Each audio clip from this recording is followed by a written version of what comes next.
I cannot believe they're actually doing this again. I am literally sitting here in the dark. It is 2 a.m. I just finished watching the Thursday, March 19th episode of General Hospital, and my blood is absolutely boiling. I needed to get on here and just vent, because if I don't get these thoughts out of my system, I am going to explode. Am I the only one who is watching this show right now and feeling like the writers are just playing with our emotions for sport? I mean, I have been watching this soap since 2015. I have seen the highest of highs and the lowest of lows. But the sheer audacity of some of these characters tonight has me wanting to throw my remote through the television screen. Let's just jump right into the absolute worst part of the episode because I cannot hold it in any longer. Rick Lansing, what on earth is happening at the port? Charles Grill, I am sorry, but are we all just supposed to collectively develop amnesia and pretend that Rick is some misunderstood romantic hero who deserves a fresh start with Elizabeth? Because I am not buying it, not for one single second. We see them sitting there having dinner, and Rick has the absolute nerve to put Elizabeth on the spot and push her to tell him if she sees a future for them. He needs to know if she sees a future. Are you kidding me right now? And you can just see it on Liz's face. She looks so pressured, so incredibly uncomfortable, and honestly she should be, because let's take a little stroll down memory lane.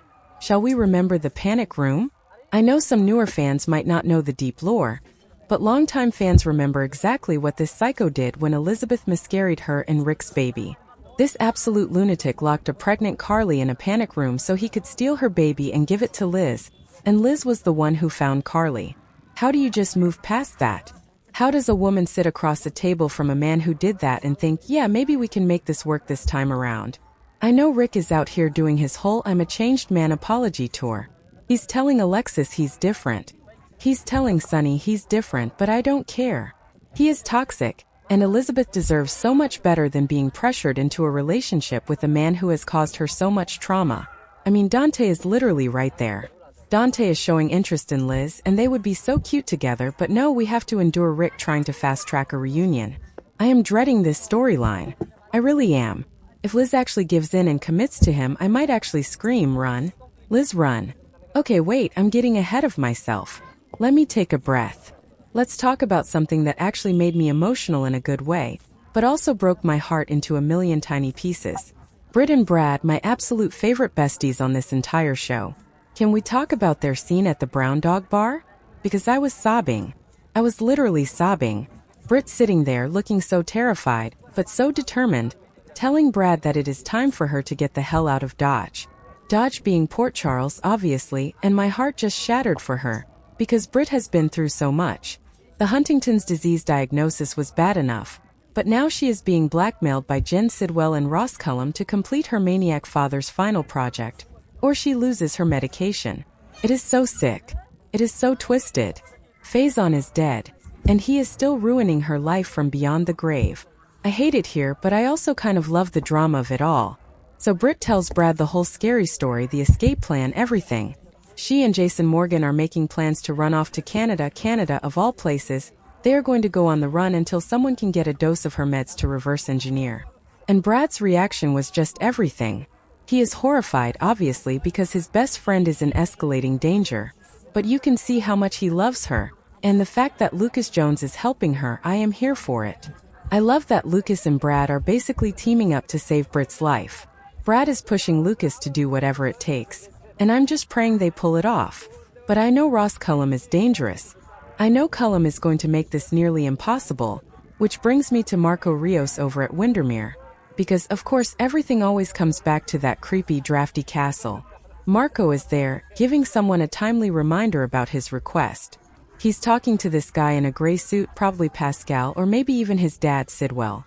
And Marco is stressed.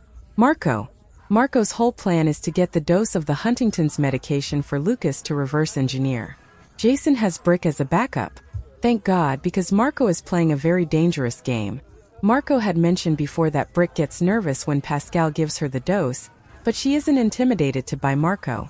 So Marco is trying to use that to his advantage to complete this medicine mission. But will he be able to pull it off? I highly doubt it. The spoilers already told us that Cullum catches him rummaging through the safe. Cullum is going to pop up holding the vials, and Marco is going to have to scramble. And honestly, Marco is an idiot for thinking he could outsmart Ross Cullum and Jen Sidwell, But I need him to succeed for Brit's sake. If Brit dies because Marco fumbles the bag, I will riot. And speaking of Jason, I'm sorry, but I need to go off on a tangent here about Jason Morgan and his absolute garbage parenting. I know the Jason apologists are going to come for me in the comments, but I do not care. I am so tired of this man abandoning his children. We see him at the Quartermaine mansion having this incredibly uncomfortable conversation with Danny. Jason has to tell his teenage son that he is leaving town again for at least a few months because he has to go on the run with Brit and poor Danny. He just looks so sad and so concerned. He just got his dad back and now Jason is dipping out again. And what does Jason do? He asks Danny how he would feel about living with his grandmother, Alexis Davis. Alexis is great. I love Alexis, but Jason is basically just shuffling his kid off to the nearest available relative so he can go play hero for another woman. It is so frustrating. But wait, here is the kicker. If Danny goes to live with Alexis, there might actually be a silver lining because maybe, just maybe, Danny will get to have more contact with his sister Scout. And do not even get me started on the Scout situation. Scout is currently trapped, living at the Quartermaine gatehouse under the evil, controlling thumb of Willow. Kane, yes, I said it. Willow is evil.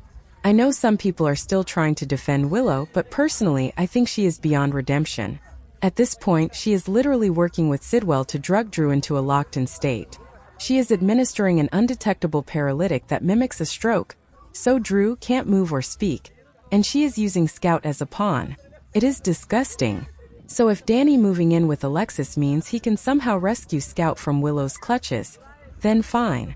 Go to Canada, Jason. Go play in the snow. Just get Danny away from that toxic Quartermaine mansion environment. Okay, back to the point. Let's talk about something a little more lighthearted. Even though I know it's going to end in tears, Brooklyn and Chase, my beautiful, perfect, unproblematic faves. They are currently dealing with the tragedy of Delilah Wilson's death, and her poor premature baby, Jane Doe, who is still stuck in the NICU. The family hasn't been located yet, and the baby is finally getting ready to be released from the hospital. And Brooklyn, bless her massive heart, feels like she would be breaking a promise to Delilah if the baby goes into the foster care system. So what does she do? She suggests to Chase that they take the baby. She wants them to apply to be the foster parents. And honestly, I am swooning. I love seeing them in this domestic parenting era. Chase is obviously worried that Brooklyn is going to get too attached, and he is right, she is 100% going to get too attached. Have we forgotten the Bailey Louise storyline? Brooklyn literally faked a pregnancy and raised Maxie's baby for months to protect her from Peter August. And it absolutely shattered her when she had to give the baby back she loves so deeply. So yes, I am terrified for her heart, because the requirements for foster parents aren't that different from adoptive parents, but they can't even think about adoption until every search for Delilah's family is exhausted. If some random aunt or grandmother shows up in 6 months to claim this baby, Brooklyn is going to be devastated. But at the same time, I can't help but root for them. They have so much love to give. And seeing them make time for romance later in the episode just solidified that they are the strongest couple on this show right now. They communicate, they support each other, and they are stepping up for a helpless child. I am fully strapped in for this emotional roller coaster. Even if I know it's going to hurt me in the end, finally, we have to talk about the absolute mess that is Nathan and Lulu. Look, I am still kind of weirded out by this pairing. I know Nathan has been dead for years and Lulu is in a coma and trauma bonds people, but it still feels a little strange. They are hanging out at Lulu's house, and their entire scintillating conversation consists of 2 words, each of them just asking. So it's awkward, it's cute, but it's awkward. They are trying to figure out the details of their first real date. Are they going to go out? Are they going to stay in if they stay at Lulu's house? Rocco or Charlotte could literally walk in on them at any second. If they go out, they risk being interrupted by Maxie, and we all know Maxie is on a warpath right now. And can we just talk about Maxie's hypocrisy for a second? I love Maxie, I really do, but she literally chose to be with Damian Spinelli. Right after she woke up from her coma, she made her choice, but now she is furious that Lulu and Nathan are exploring their feelings. She told Lulu straight to her face that she is going to resent her for dating her ex-husband. I get it. It's complicated. Nathan is the father of Maxie's child, but Maxie moved on. You can't have your cake and eat it too. Maxie, the spoilers say their date on Thursday is going to be interrupted, and it is a total toss-up as to who it's going to be. Is it going to be Maxie storming into the Port Charles grill while they're eating? Is it going to be Dante? Dante is already aggravated about this whole situation, even though he's the one currently making hard eyes at Elizabeth. The hypocrisy in this town is truly staggering.